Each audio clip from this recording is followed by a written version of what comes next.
আসসালামু আলাইকুম, barrister mister MK Hossain. ওয়ালাইকুম আসসালাম। স্কিল ওয়ার্কাররা যখন আইলার অ্যাপ্লিকেশন করবে তাদের জন্য কি কি রিকোয়ারমেন্ট প্রযোজ্য হবে? এটি কিন্তু একটি ভেরি ইম্পর্ট্যান্ট কোশ্চেন। আমরা জানি যে যারা স্কিল ওয়ার্কারে 5 বছর স্পেন্ড করবে তারা কিন্তু এলিজিবল হবে to make an application for indefinite leave to remain in the UK. এবং এই অ্যাপ্লিকেশন করার সময় কিন্তু যে রিকোয়ারমেন্টস আছে এবং যে যে ডকুমেন্টগুলো সাবমিট করতে হবে সে বিষয়গুলো নিয়ে আমি এখন আলোচনা করব। তো প্রথমে যেটা হচ্ছে যে তাদেরকে অবশ্যই 5 ইয়ার্স স্পেন্ড করতে হবে অন স্কিল ওয়ার্কার। তবে এটা কিন্তু কম্বিনেশন হতে পারে এবং বেশ কয়েকটি ক্যাটাগরি আছে যেটা মূলত ওয়ার্ক ভিসা ক্যাটাগরির ভিতরে পড়ে। তার ভিতরে স্কিল ওয়ার্কার তো বলেছি, এটার সঙ্গে যদি কম্বিনেশন হয়, মিক্স হয়, 5 ইয়ার্স কেউ যদি স্কিল ওয়ার্কার থাকে, আবার টিয়ার 2 জেনারেলে থাকে, কিংবা টিয়ার 1 ইনভেস্টর, এগুলো যদি মিক্স স্পেন্ড হয়ে থাকে তাহলে কিন্তু তারা 5 ইয়ার্স হয়ে যাওয়ার পরে তারা কিন্তু এলিজিবল হবে to make an application for indefinite leave to remain in the UK. এখন এই indefinite leave to remain in the ইউকের বলতে কী বোঝায়? Indefinite leave to remain in the UK বোঝায় যে ইউকেতে পার্মানেন্টলি সেটেলমেন্ট হওয়া এবং তারা ইউকেতে তারা থাকতে পারবে, কাজ করতে পারবে এবং যেসব পাবলিক ফান্ড আছে সেগুলো তারা নিতে পারবে এবং সেক্ষেত্রে কোনো রকমের কোনো রেস্ট্রিকশন থাকবে না। এটাকে বলা হয় সেটেলমেন্ট বা indefinite leave to remain in the UK. এখন আমি বলবো যে কী কী রিকোয়ারমেন্টস এই সেটেলমেন্ট কিংবা আইলার অ্যাপ্লিকেশনের সময় প্রয়োজন হয় যখন তারা স্কিল ওয়ার্কারে কিংবা কম্বিনেশন অফ যে ওয়ার্ক ভিসাগুলো আছে সেটার 5 ইয়ার্স স্পেন্ড করার পরে। প্রথমে যেটা হচ্ছে যে তাদের মোস্ট রিসেন্ট যে পারমিশন, এটা অবশ্যই তাদেরকে skill worker or tier 2 general route হতে হবে। তার মানে যখন তারা অ্যাপ্লিকেশন করবে সেই মুহূর্তে কিন্তু তাদের স্কিল ওয়ার্কার কিংবা টিয়ার 2 জেনারেল রুটে তাদেরকে থাকতে হবে। এরপরে যেটা আছে যে তাদেরকে কিন্তু আর নতুন করে এই যে সুইচ করার দরকার নেই ফ্রম টিয়ার 2 জেনারেল থেকে স্কিল ওয়ার্কারে। কারণ এই স্কিল ওয়ার্কার যখন ইন্ট্রোডিউস করা হয় 2020-তে, এর আগে কিন্তু টিয়ার 2 জেনারেল ছিল। অতএব কেউ যদি টিয়ার 2 জেনারেল থেকে থাকে তারাও কিন্তু এই 5 ইয়ার্স কমপ্লিট করার পরে তারা কিন্তু সেটেলমেন্ট এর জন্য এলিজিবল হবে। সেক্ষেত্রে তাদেরকে স্কিল ওয়ার্কারে কিন্তু সুইচ করার প্রয়োজন নাই। এরপরে যেটা রিকোয়ারমেন্টস আছে সেটা হচ্ছে যে তাদের অ্যাবসেন্স দ্যাট মিনস এটাকে কন্টিনিউয়াস রেসিডেন্স বলা হয়, যে তাদের যে 5 বছর তারা প্রত্যেক বছরে 180 ডেজের বাইরে ইউকে ছিল না, এটা কিন্তু তাদেরকে কিন্তু প্রমাণ করতে হবে। এবং সেই ক্ষেত্রে তাদের যে ট্রাভেল হিস্ট্রি আছে সেই ট্রাভেল হিস্ট্রিটা কিন্তু তাদেরকে দিতে হবে, যে কত তারিখে তারা ইউকে থেকে গিয়েছে এবং কত তারিখে তারা রিটার্ন করেছে, এবং এইটা প্রত্যেক 12 মান্থসে 180 ডেজের বেশি হতে পারবে না, সেক্ষেত্রে কিন্তু সমস্যা হতে পারে। পরে হচ্ছে knowledge of life in the UK. তো অ্যাপ্লিকেন্টকে কিন্তু এই যে রিকোয়ারমেন্টস এটা কিন্তু অবশ্যই মিট করতে হবে, যেটা হচ্ছে knowledge of life in the UK. এটা একটি ম্যান্ডেটরি রিকোয়ারমেন্টস। তবে তাদেরকে যে English language requirements for settlement সেটা কিন্তু তাদেরকে মিট করার প্রয়োজন নাই। এর যে ডিফারেন্সটা আমরা বলি সেটা হচ্ছে যে ইংলিশ ল্যাঙ্গুয়েজটা লেভেল B1, এটা কিন্তু তাদের স্যাটিসফাই করার প্রয়োজন নাই, যেটাকে বলা হয়েছে English language requirements for settlement, এটা প্রয়োজন নাই। কিন্তু তাদেরকে অবশ্যই মিট করতে হবে knowledge of life in the UK. তার মানে লাইফ ইন দ্য টেস্ট কিন্তু তাদেরকে পাস করতে হবে এবং এই সার্টিফিকেটটা কিন্তু তাদের অ্যাপ্লিকেশন জমা দিতে হবে। এরপরে যেটা আছে যে তার যে স্পন্সর লাইসেন্স হোল্ডার যে এমপ্লয়ার আছে তাদেরকে অবশ্যই হোল্ড করতে হবে স্কিল ওয়ার্কার লাইসেন্স।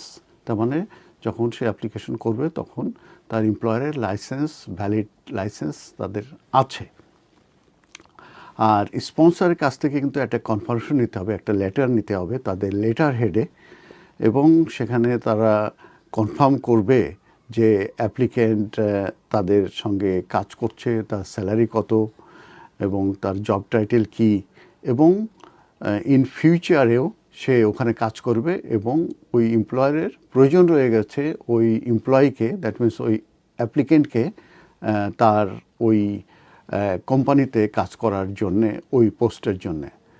এটা কিন্তু একটা ম্যান্ডেটরি ডকুমেন্ট এবং এটা কিন্তু ভেরি ভেরি ইম্পর্ট্যান্ট। এবং আমি আবারও বলছি, এটা লেটার হেডে হতে হবে এবং এমপ্লয়ার সিগনেচার থাকতে হবে এবং সেখানে সব ইনফরমেশনগুলো থাকবে এবং কনফার্ম করবে যে এ অ্যাপ্লিক্যান্ট কাজ করে এবং তাকে ভবিষ্যতে সে কাজে রাখবে এবং তার প্রয়োজন রয়ে গেছে, সেক্ষেত্রে স্যালারি কত এবং জব টাইটেল কত, এই ইনফরমেশনগুলো ওই লেটারে দিতে হবে।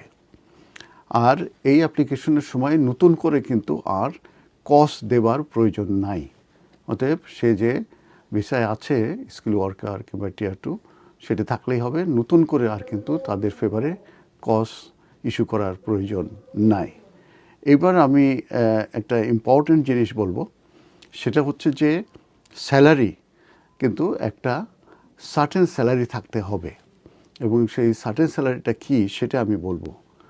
যখন কেউ, যারা 11 এপ্রিলের আগে এসেছে, তাদের জন্য কিন্তু যখন সেটেলমেন্ট অ্যাপ্লিকেশনে যাবে এবং তারা যদি 2028-এর ভিতরে তারা অ্যাপ্লিকেশন করে সেটেলমেন্টের, সেক্ষেত্রে কিন্তু তাদের 29,000 মিনিমাম তাদের ইনকাম দেখাতে হবে।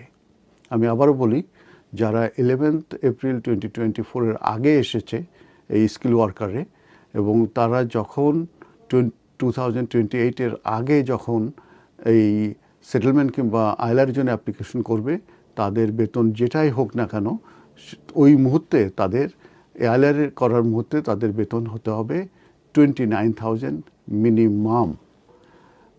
আর যারা 11 এপ্রিল 2024-এর পরে এসেছে, তাদের কিন্তু স্যালারি হতে হবে 38,700।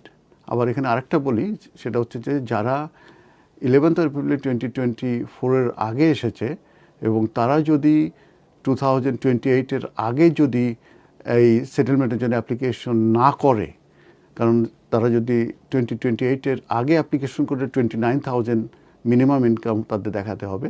আর যদি 2028-এর পরে যদি তারা সেটেলমেন্টের জন্য অ্যাপ্লিকেশন করতে যায়, সেক্ষেত্রে কিন্তু তাদের ইনকাম হয়ে যাবে 38,700।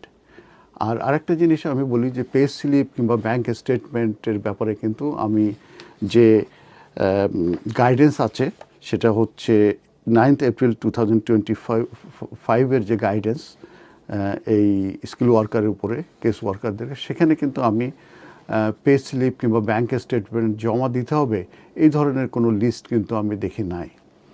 অতএব এখানে আমি বলছি না যে এই ডকুমেন্টগুলো জমা দিতে হবেই। তবে একটা জিনিস আমি বলি, যখন এই সেটেলমেন্টের অ্যাপ্লিকেশন করা হবে, আইলার অ্যাপ্লিকেশন করা হবে, তখন কিন্তু একটা কনসেন্ট দেওয়া হবে যে তারা ইচ্ছে করলে তারা ব্যাংকের সঙ্গে যোগাযোগ করতে পারবে কিংবা অন্যান্য যে HMRCর সঙ্গে যোগাযোগ করা সব বিভিন্ন থার্ড পার্টির সঙ্গে কিন্তু তারা যোগাযোগ করতে পারবে। অতএব যখনই কেউ ওই কনসেন্ট লেটারটা সিগনেচার করে ওইটা কিন্তু আপলোড করে দিতে হয় এই অ্যাপ্লিকেশন সহ অন্যান্য সাবমিটেড ডকুমেন্টের সঙ্গে, তখন ওই কনসেন্ট লেটার যখন হোম অফিসের কাছে থাকবে, তারা কিন্তু ইচ্ছে করলে HMRCর সঙ্গে কিন্তু যোগাযোগ করতে পারবে কিংবা ব্যাংকের সঙ্গে তারা যোগাযোগ করতে পারবে এবং তারা কিন্তু ইজিলি ফাইন্ড করতে পারবে, তারা যদি মনে করে যে এ প্রপার স্যালারি তার ব্যাংকে যাচ্ছে কিনা কিংবা সে ঠিকমতো ট্যাক্স দিচ্ছে কি না। অতএব এই ক্ষেত্রে আমি এটাও বলবো যে যারা এই স্কিল ওয়ার্কারে আছে, তারা চেষ্টা করবেন আপনারা আপনাদের এমপ্লয়ের কাছ থেকে, কোম্পানির কাছ থেকে ডাইরেক্ট আপনার অ্যাকাউন্টে পেমেন্ট নেবেন, স্যালারি নেবেন এবং আপনারা পে স্লিপ নেবেন। তাহলে কিন্তু আপনারা সেফ থাকবেন।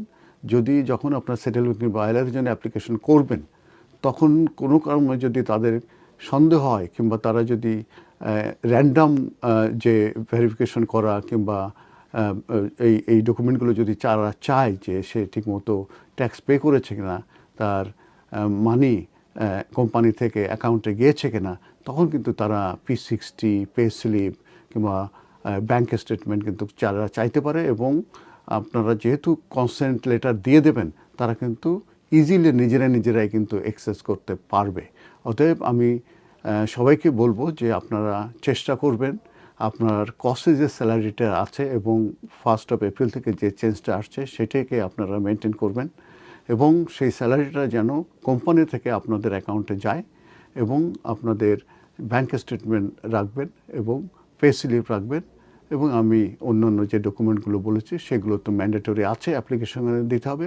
আর এই ডকুমেন্টগুলো আপনারা হাতে রাখবেন। যদি হোম অফিস থেকে এই পে স্লিপ কিংবা ব্যাংক স্টেটমেন্ট কিংবা P60 চায় তখনও আপনারা কিন্তু তাদেরকে দিতে পারবেন এবং কোনো সমস্যা হবে না। এবং যদি তারা না চায়, তারা ইচ্ছে করলে কিন্তু ক্রস চেক করে তারা কিন্তু ব্যাংকের সঙ্গে কিংবা HMR সঙ্গে কিন্তু তারা এটা ভেরিফাই করে কিন্তু ফাইন্ড আউট করতে পারবে।